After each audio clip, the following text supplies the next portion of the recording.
अस्सलाम वालेकुम स्टूडेंट्स। पिछली कुछ वीडियोस में हम गाशियस लॉ उसके एप्लीकेशन पढ़ रहे थे। आज हम उसी आर्टिकल को लेके चलेंगे और उसी की गाशियस लॉ की ही एक एप्लीकेशन है। तो आइए स्टार्ट करते हैं। जो एप्लीकेशन है, अगर आप आर्टिकल देखें केपीके टेक्स्ट बुक बोर्ड में तो 11.5.1.3 article electric field intensity due to an infinite sheet of charge. Electric field intensity आपने फाइंड आउट करनी है और आपने उसके लिए कंसीडरेशन क्या की हुई है कि एक इनफाइनाइट शीट ली हुई है जिसके ऊपर चार्ज को यूनिफॉर्मली डिस्ट्रीब्यूट किया हुआ है। लेट्स से फॉर एग्जांपल आपके पास एक रेक्टेंगुलर शीट है जो कि इनफाइनाइट है। आपने उसके ऊपर चार्जेस को स्प्रिंकल किया हुआ है, यूनिफॉर्मली डिस्ट्रीब्यूट किया हुआ है। लेट्स से जो चार्ज आपने डिस्ट्रीब्यूट किया हुआ है उसकी पोलैरिटी जो है वो आपके पास क्या है, पॉजिटिव है। इसका मतलब ये हुआ कि अगर आपके पास कोई भी एक ये प्लेट है, जब आपने ये प्लेट के ऊपर यूनिफॉर्मली चार्ज पॉजिटिव को सरफेस के ऊपर डिपॉजिट करा दिया, यानी इसमें डिस्ट्रीब्यूट हो गया, तो पॉजिटिव चार्ज होने की वजह से अगर आप इसकी इलेक्ट्रिक फील्ड इंटेंसिटी की डायरेक्शन देखें तो वो इसके बिल्कुल क्या होगी, परपेंडिकुलर होगी, यानी रेडियली आउटवर्ड डायरेक्शन में होगी। पहली बात जो आपने नोट की हुई है कि इलेक्ट्रिक फील्ड इंटेंसिटी की डायरेक्शन है वो आपके पास क्या है, रेडियली आउटवर्ड डायरेक्शन में है। और सेकंड इंपॉर्टेंट बात क्या है कि इसके ऊपर आपने पॉजिटिव चार्ज को यूनिफॉर्मली क्या किया हुआ है, डिस्ट्रीब्यूट किया हुआ है। अब हम इस कैलकुलेशन करेंगे कि इसके अकॉर्डिंग हमारे पास फ्लक्स की वैल्यूज क्या क्या आएगी और फ्लक्स को हम फाइंड आउट करेंगे बाय यूजिंग गाशियस लॉ। तो बेटा जिस तरह पिछले लेक्चर में आपने एप्लीकेशन पढ़ी थी उसमें आपने सबसे पहला काम क्या किया था कि गाशियन सरफेस को आपने कंसीडर किया था। यहां पे भी गाशियन सरफेस को आप कंसीडर करेंगे, लेकिन कुछ इस तरह कंसीडर करेंगे कि उसकी जो शेप है वो सिलेंड्रिकल शेप हो और वो उस तरह हो कि आपका एक एंड वो पॉइंट लोकेट करना चाहे जिसपे हम इलेक्ट्रिक फील्ड इंटेंसिटी को फाइंड आउट करना चाहते हैं। लेट्स से इस पॉइंट के ऊपर आपने इलेक्ट्रिक फील्ड इंटेंसिटी को क्या करना है, फाइंड आउट करना है और आपने गाशियन सरफेस एक सिलेंडर शेप इसमें कंसीडर कर ली है जो कि आपके पास ये कंप्लीट आपके पास एक गाशियन सरफेस है। तो जिस तरह बेटा ये मार्कर आपके पास है तो मार्कर की तरह ये सिलेंड्रिकल शेप है। अगर आप इसको इसी तरह थोड़ा सा इमेजिन करें तो आप देखेंगे कि इस मार्कर के दो पार्ट्स हम कर सकते हैं। एक पार्ट वो है जो कि बिल्कुल एंड के ऊपर है, जो कॉर्नर के ऊपर है, ये जो फ्लैट सरफेस है, एक एंड ये वाला और एक एंड आपके पास ये वाला फ्लैट सरफेस, और एक ये आपके पास जो कर्व शेप बन रही है, एक ये आपके पास आ गई। इसका मतलब क्या हुआ कि जो गाशियन सरफेस आपने सिलेंड्रिकल शेप की यहां पे कंसीडर की है, हर फ्लैट सरफेस और जो आपके पास ये फ्लैट सरफेस है और ये आपके पास क्या है, कर्व सरफेस है, तो आपको कर्व सरफेस के करस्पॉन्डिंग फ्लक्स अलग मिलेगा आपको और अलग कैलकुलेट करेंगे। और ये फ्लैट सरफेस एक एंड ये वाला और एक एंड ये वाला, इन दोनों के करस्पॉन्डिंग आपको फ्लक्स अलग मिलेगा। तो लगा कि Gaussian surface is equals to flat surface जो कि कॉर्नर एंड में plus flux through a curved surface जो कि आपका ये बनता है। अब फिर आप इसको कैलकुलेट करने के बाद सम अप करेंगे और फिर उसको आप आगे सॉल्व करेंगे। तो सबसे पहले मैं स्टार्ट करता हूं कि फ्लैट सरफेस के अकॉर्डिंग जो आपके पास इलेक्ट्रिक फ्लक्स बनेगा वो क्या होगा। तो मैं इस फिगर को थोड़ा सा सेपरेट करके यहां पे ड्रॉ करता हूं कि पॉजिटिव चार्ज आपका जो यहां पे इनफाइनाइट शीट के ऊपर पड़ा हुआ है। अब इलेक्ट्रिक फील्ड लाइंस की जो डायरेक्शन है वो रेडियली आपके पास क्या है, आउटवर्ड डायरेक्शन में। तो ये जो आपके पास ये पार्ट है ये वो फ्लैट पार्ट है उस गाशियन सरफेस का, और इलेक्ट्रिक फील्ड इंटेंसिटी की जो डायरेक्शन है वो रेडियली आपके पास क्या है, इस डायरेक्शन में जा रही है, आउटवर्ड डायरेक्शन में।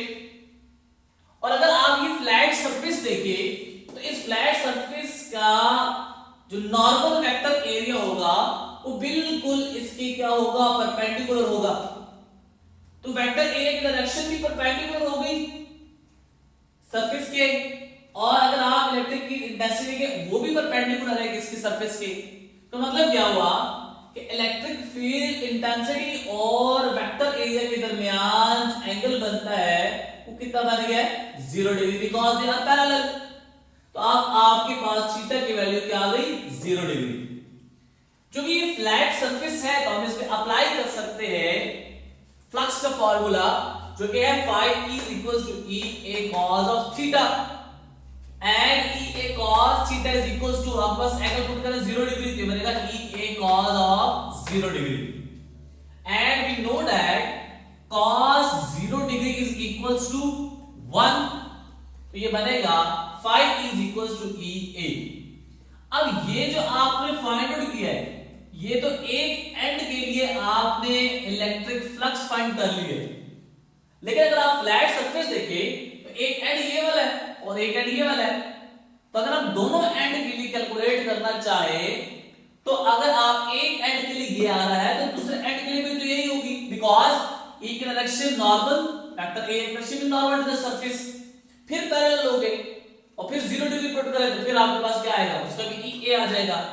तो net flux to the flat surface will be equals to sum of the right end left end of the flat surfaces. तो ये आ जाएगा phi is equals to E A plus E A, अगर आप इसको सम करेंगे बनेगा phi is equals to E 2 E A। इसको आप नाम दे दें इक्वेशन 1 का, क्योंकि हमने इक्वेशन ए इसको नाम दिया हुआ है, हमने फ्लैट सरफेस के लिए कैलकुलेट कर लिया है। अब हम लेके चलते हैं कि flux through a curved surface क्या बनेगा। तो फ्लक्स थ्रू कर्व्ड सरफेस, मैं इस डायग्राम को यहां पे सेपरेट करके बनाता हूं। ये कोई भी शीट आपके पास है, लेट्स से फॉर एग्जांपल ये कोई भी आपके पास एक शीट है, आपने क्या किया, एक यहां पे जो सिलेंड्रिकल शेप आपने क्या किया, गॉसियन सरफेस ली हुई है। अब देखिए जरा, इधर से नॉर्मल डायरेक्शन में आपके पास क्या आ रहा है, ये आपके पास इलेक्ट्रिक फील्ड इंटेंसिटी की डायरेक्शन बन रही है। अब इलेक्ट्रिक फील्ड इंटेंसिटी की डायरेक्शन रेडियली आउटवर्ड है, लेकिन अगर आप इसका एरिया देखें, सरफेस एरिया तो ये है, लेकिन वेक्टर एरिया इसकी बिल्कुल क्या होगा, नॉर्मल टू द सरफेस। जो कि आप अगर देखें तो आपने अगर ये ऐसे सेंटर रखा हुआ है तो वेक्टर एरिया या तो अपवर्ड होगा या तो फिर आपके पास क्या होगा, डाउनवर्ड होगा, लेकिन वो सरफेस के क्या होगा, परपेंडिकुलर होगा।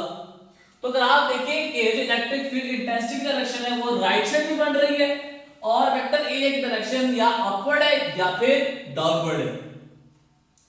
तो अगर आप देखें तो इलेक्ट्रिक फील्ड इंटेंसिटी और वेक्टर एरिया के दरमियान एंगल बन रहा है वो कितना बन रहा है आपके पास, 90 डिग्री का। तो फिर अप्लाई करें इसके ऊपर formula phi is equals to E A cos of theta। अब थीटा के लिए आप 90 डिग्री पुट करें तो ये बनेगा phi is equals to E A cos of 90 degree. और हमें पता है कि cos 90 डिग्री की वैल्यू क्या होती है, 0। जब आपको ये 0 आ गया तो इंटायर फैक्टर के साथ मल्टीप्लाई करके क्या आ जाएगा, 0।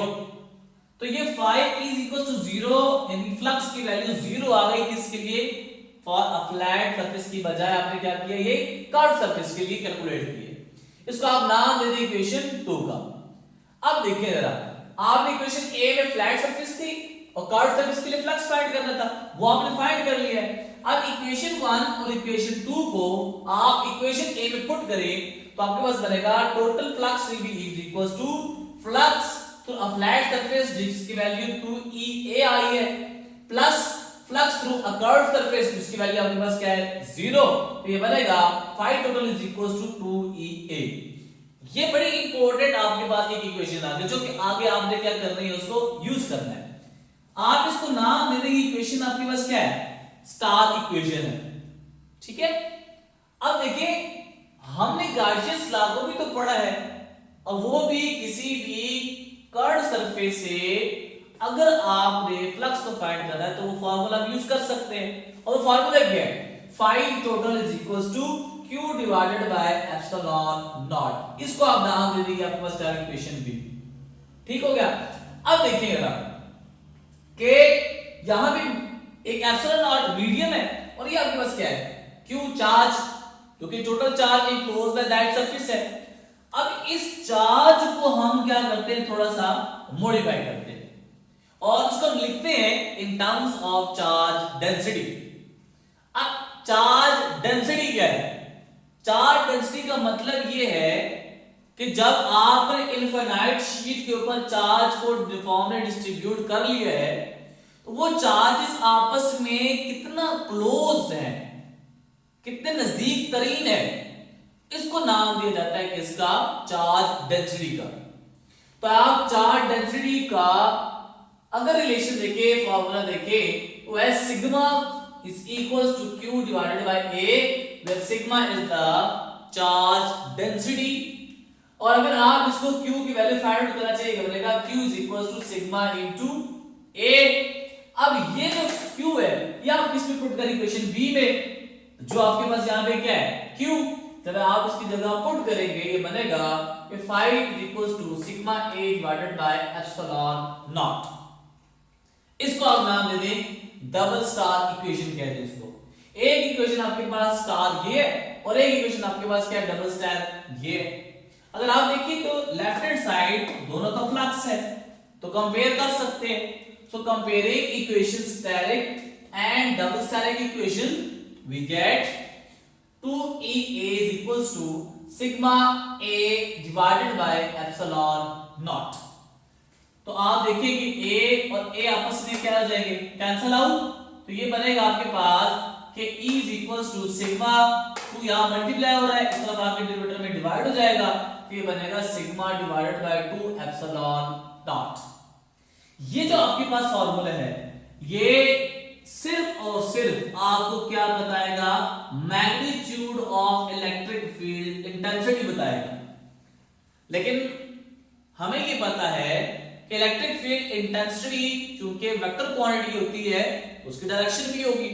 तो अगर हम वेक्टोरियल फॉर्म में इसको लिखना चाहें तो लिखेंगे आप E vector is equal to sigma divided by 2 epsilon naught r unit vector.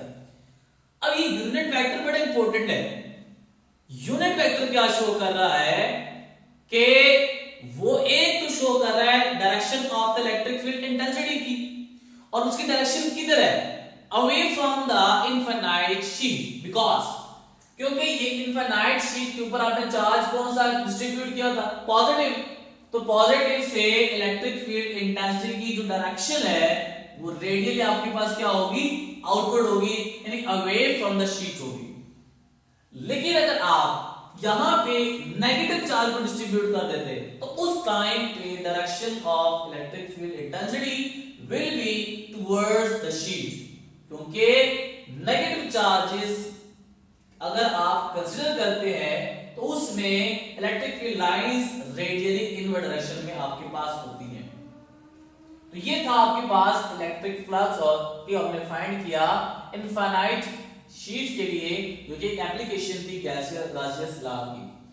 तो अगर आप इस फॉर्मूले पे गौर करें तो देखिए बेटा वो सिग्मा के ऊपर डिपेंड कर रहा है और मीडियम के ऊपर डिपेंड किया जा रहा है। उम्मीद है आपको ये लेक्चर समझ आया होगा। कोई भी क्वेश्चन, कोई भी क्वेरी आप कमेंट में लिख सकते हैं और आप शेयर कर सकते हैं। नेक्स्ट लेक्चर में हम फिर हाजिर होऊंगा मैं एक नए आर्टिकल के साथ, जो कि इसी की एप्लीकेशन है, जो कि थर्ड और लास्ट एप्लीकेशन हम कंसीडर करेंगे। तो तब के लिए अल्लाह हाफिज।